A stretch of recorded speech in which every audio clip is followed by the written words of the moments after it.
Hi everyone, this is Kotti. ഇന്നത്തെ ഞങ്ങളുടെ യാത്ര ഇരവിക്കുളം നാഷണൽ പാർക്കിലേക്കാണ്. കവാടത്തിന് മുന്നിൽ കണ്ട ദൃശ്യമാണിത്. കരിങ്കുരങ്ങുകളുടെ കുസൃതികൾ. ഇരവിക്കുളം നാഷണൽ പാർക്ക് ഇടുക്കി ജില്ലയിൽ സ്ഥിതി ചെയ്യുന്ന 4 നാഷണൽ പാർക്കുകളിൽ പ്രധാനപ്പെട്ട ഒന്നാണ് ഇരവിക്കുളം നാഷണൽ പാർക്ക്. മൺസൂൺ സീസണിൽ ഈ പ്രദേശം സന്ദർശിക്കാൻ പ്രത്യേക ഭംഗിയാണ്. തേയിലത്തോട്ടങ്ങളെല്ലാം കോടയാൽ പൊതിഞ്ഞിരിക്കുന്നു. ഒരാൾക്ക് 200 രൂപയാണ് എൻട്രി ഫീസ്. മുന്നോട്ട് പോകുന്തോറും വെള്ളച്ചാട്ടങ്ങളും പല നീർച്ചാലുകളും നമുക്ക് കാണാൻ സാധിക്കും. പ്രധാന കവാടത്തിൽ നിന്ന് ഏകദേശം 4 കിലോമീറ്റർ ബസ്സിൽ യാത്ര ചെയ്താണ് ഇരവിക്കുളം നാഷണൽ പാർക്കിന്റെ ഡ്രോപ്പിംഗ് പോയിന്റിലെത്തുന്നത്. അവിടെ നിന്ന് 1 കിലോമീറ്ററോളം നടക്കാനുണ്ട്.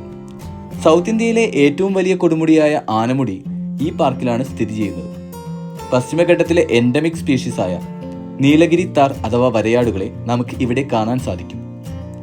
നമ്മുടെ സുഹൃത്ത് ഒരു ആട്ടിടയനെ പോലെ ആ വരയാടുകളുടെ കൂടെ നടക്കുകയാണ്. ഇത് മറ്റൊരു മനോഹരമായ കാഴ്ചയാണ്. തൻ്റെ ചിത്രത്തിന് പിന്നിൽ നിൽക്കുന്ന മറ്റൊരു വരയാട്. നിരുപദ്രവകാരിയായ ഒരു എൻഡാഞ്ചേർഡ് സ്പീഷീസാണ് നീലഗിരി താർ. ഇവരുടെ ആൻസിസ്റ്റേഴ്സ് ആൽപ്സ് മൗണ്ടൈനിൽ കഴിഞ്ഞിരുന്നു എന്ന് പറയപ്പെടുന്നു. പിന്നീട് ഹിന്ദുക്കുഷ് പാമിർ മലനിരകൾ കടന്ന് വെസ്റ്റേൺ ഘട്ടിൽ എത്തുകയും അതിൻ്റെതായ മാറ്റത്തിന് വിധേയമാവുകയും ചെയ്തു. കഴുത്തിൽ നിന്ന് പിൻഭാഗം വരെയുള്ള നെടുകയുള്ള കറുത്ത വര കാരണമായിരിക്കണം ഇവയെ വരയാടെന്ന് വിളിക്കുന്നത്.